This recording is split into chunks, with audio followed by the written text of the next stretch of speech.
তাহলে শিক্ষককে এই শব্দের ব্যাখ্যা যদি আপনি দেখেন, শি মানি যার ভিতরে শিক্ষা থাকবে। এই অক্ষরগুলোর ভেঙে ভেঙে ব্যাখ্যা হচ্ছে শি শিক্ষা, খতে হচ্ছে ক্ষমা, কতে হচ্ছে কর্তব্য পরায়ণ। একজন শিক্ষক তো তিনি হবেন যিনি একদিকে শিক্ষিত হবেন, ক্ষমা পরায়ণ হবেন, কর্তব্য পরায়ণ হবেন, দায়িত্বশীল হবেন। এগুলো শিক্ষকের কাজ। বিগত 16টা বৎসরে অনেক অনিয়মের কারণে অনেক প্রতিষ্ঠান কখনো কখনো জুলমের শিকার হয়েই তাদের করার কোনো উপায় ছিল না, হাত পা বাঁধা ছিল। ওই অবস্থায় হয়তো তিনি কোনো অন্যায় করে ফেলেছেন, বাহ্যিক দৃষ্টিকোণে এই কাজটা অন্যায় হয়েছে, শিক্ষকের চরিত্রের সঙ্গে যায় না। যেমন ধরুন, শিক্ষক নেওয়ার সময় যারা কমিটিতে আছেন, সরকারি দলের বিভিন্ন পর্যায়ের লোক, তারা হয়তো চাপ প্রয়োগ করে 5 লাখ 6 লাখ টাকা খেয়ে সেখান থেকে কিছু টাকা শিক্ষকদেরকে নামে মাত্র দিয়েছে এবং শিক্ষকরা সেটা খেয়েছে। এই যে একটা ক্ষোভ তৈরি হয়েছে 16 বছরে, এটা বিস্ফোরিত হয়েছে অল্প কয়েকদিনের মাথায়। এই ক্ষোভ যদি এইভাবে চলতে থাকে, শিক্ষক আর ছাত্রের সম্মানসূচক যে অবস্থান, এটা বাংলাদেশ থেকে ধ্বংস হয়ে যাবে। একটা সিভিল কো হবে আমার দেশে, যেখানে শিক্ষিত জনগোষ্ঠী পাওয়া যাবে না। বড় মাপের একটা ভয়াবহ দিকে চলে যাবে। আমার প্রিয় শিক্ষার্থীদেরকে আমি বলতে চাই, যারা আমাদেরকে ভালোবাসেন, সত্যি একজন শিক্ষক অন্যায় করলে এইভাবে তাকে টেনে হিচড়ে অপমান অপদস্থ করে তার অব্যাহতি নেওয়াটা, এটি আসলে সত্যিকার অর্থে একটি প্রশ্নবিদ্ধ বিষয় হয়ে দাঁড়িয়েছে।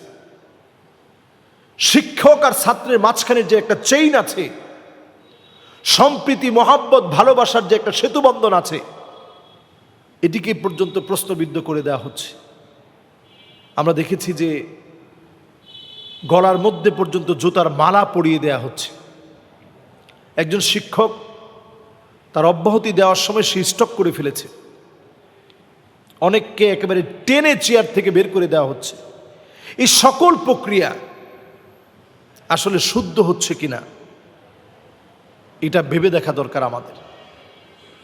নবীজি সাল্লাল্লাহু আলাইহি সাল্লাম এত প্রশংসা করলেন যে শিক্ষকদের,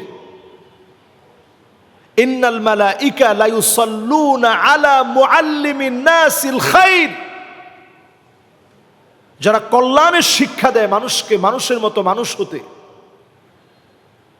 দায়িত্বপরায়ণ মানুষ হতে যারা শিক্ষা দেয়, তাদের সঙ্গে আল্লাহর ফেরেশতারা আচরণ কি করে, প্রতিনিয়ত তাদের জন্য দোয়া করতে থাকে, সুবহানাল্লাহ বিহামদি। এই মানুষগুলোকে যখন অপদস্থ লাঞ্ছিত করা হবে, জাতি কাদের কাছ থেকে শিখবে?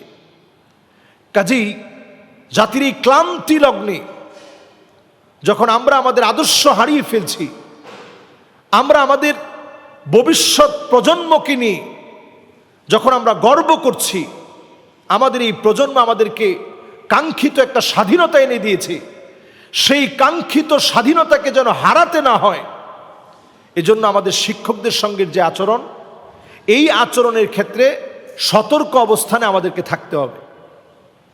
আমি আশা করি এটা অবশ্যই, যদি কেউ অপরাধ করে থাকে, আইনানুগ ব্যবস্থা তার ব্যাপারে নেওয়া হবে, আইনানুগ সিদ্ধান্ত তার ব্যাপারে নেওয়া হবে। সেটা বিসির পক্ষ থেকে হোক, সেটা একজন ডিসির পক্ষ থেকে হোক, অথবা সেনাবাহিনীও যদি দায়িত্ব নেয়,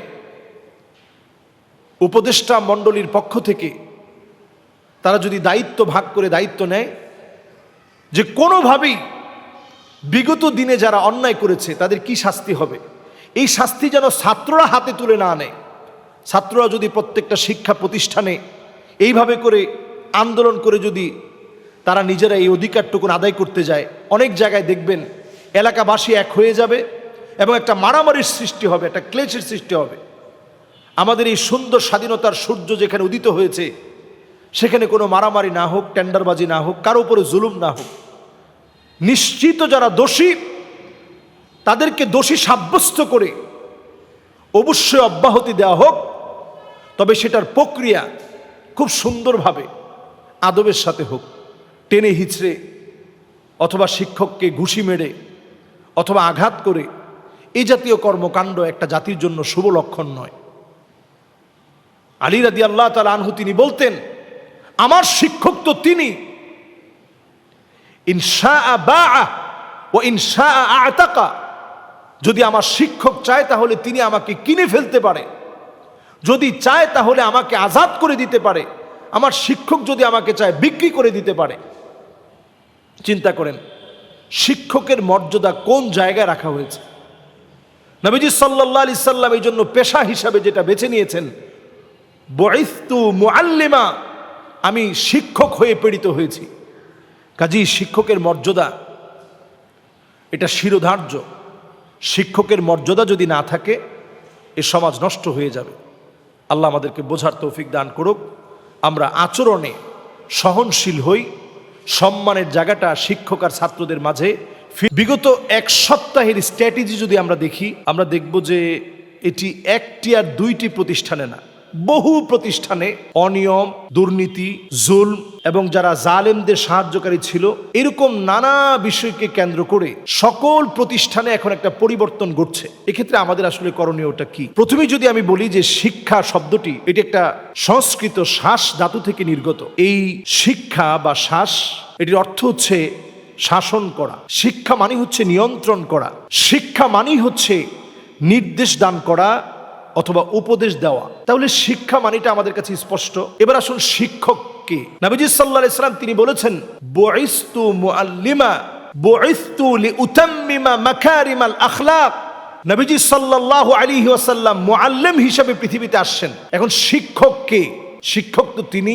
এটা খুব চমৎকার একটা বিশ্লেষণ ইমাম যাহাবী আলাইহির রাহমা তিনি উল্লেখ করেছেন। একজন মুআল্লিম কে? মুআল্লিমের কথা বলতে গিয়ে ইমাম শাফিঈ আলাইহির রাহমার একটি বিখ্যাত ঘটনা তিনি নিয়ে এসেছেন যে ইমাম শাফিঈ রাহমাতুল্লাহি আলাইহি কানা ইযা জালাসা ফি মাজলিসি মুআল্লিমিহি ইমাম মালিক রাহিমাহুল্লাহ।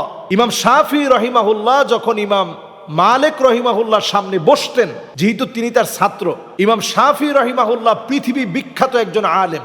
150 হিজরিতে যিনি জন্মগ্রহণ করলেন, সেই 150 হিজরিতে জন্মগ্রহণ করা ইমাম শাফিঈ রহিমাহুল্লাহ তিনি এতটা বেশি বিনয়ী ছিলেন তার শিক্ষক ইমাম মালিক রহিমাহুল্লাহর প্রতি।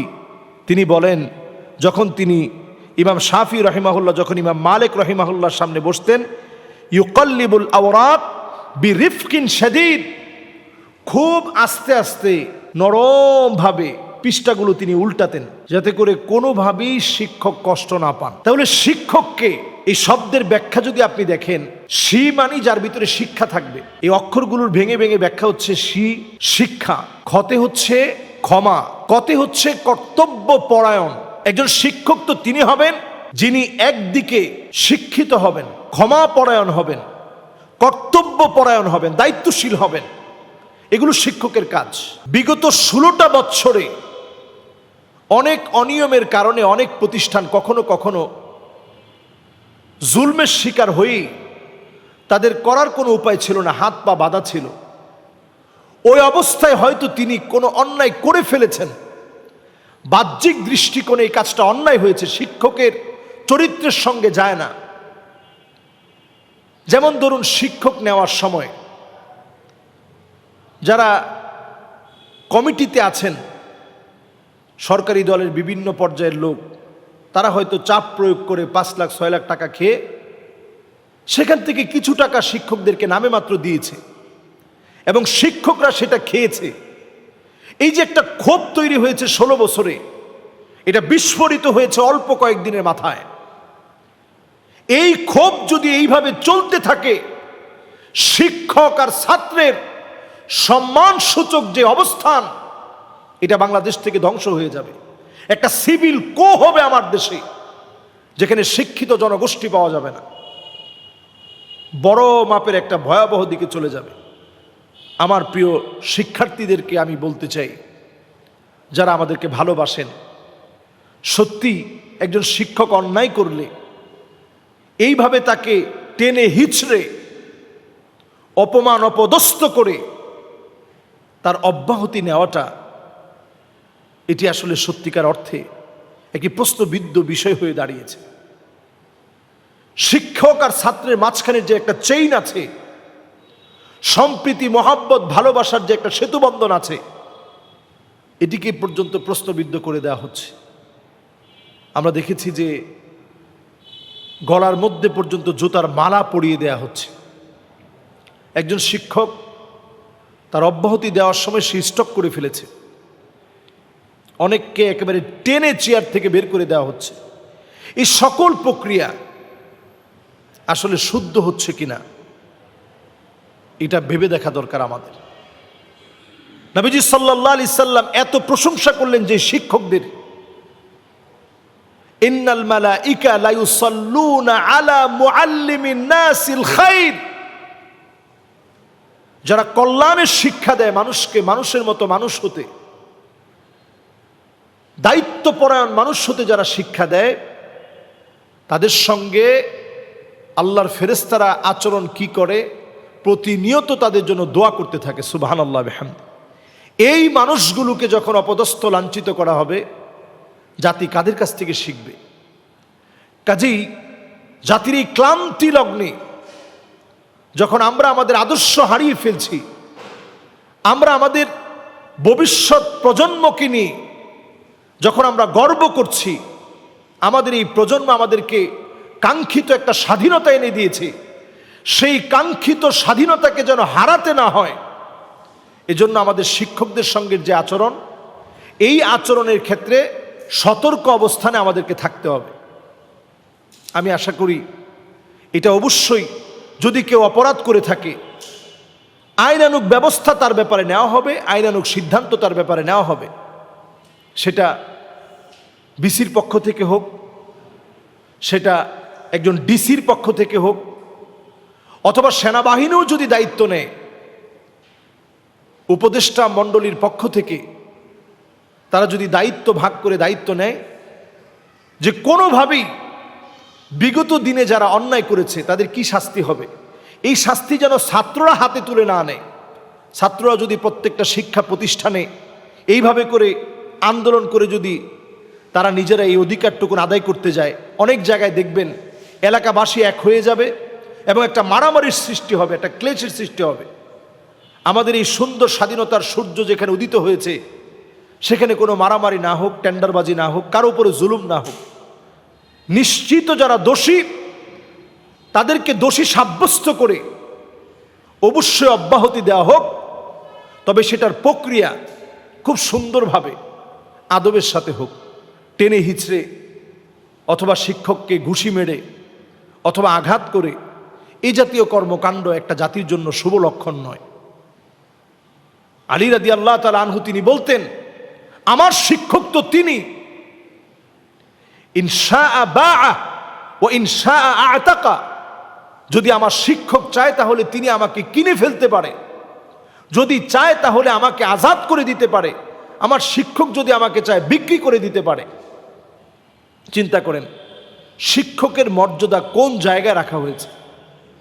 নবীজি সাল্লাল্লাহু আলাইহি সাল্লাম এই জন্য পেশা হিসাবে যেটা বেছে নিয়েছেন, বুইসতু মুআল্লিমা, আমি শিক্ষক হয়ে প্রেরিত হয়েছি।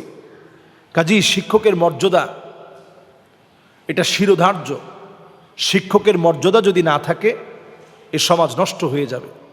আল্লাহ আমাদেরকে বোঝার তৌফিক দান করুক। আমরা আচরণে সহনশীল হই, সম্মানের জায়গাটা শিক্ষক আর ছাত্রদের মাঝে ফিরে আসুক, এই সম্পর্ক হোক প্রেমাস্পদ। আল্লাহ কবুল করুক।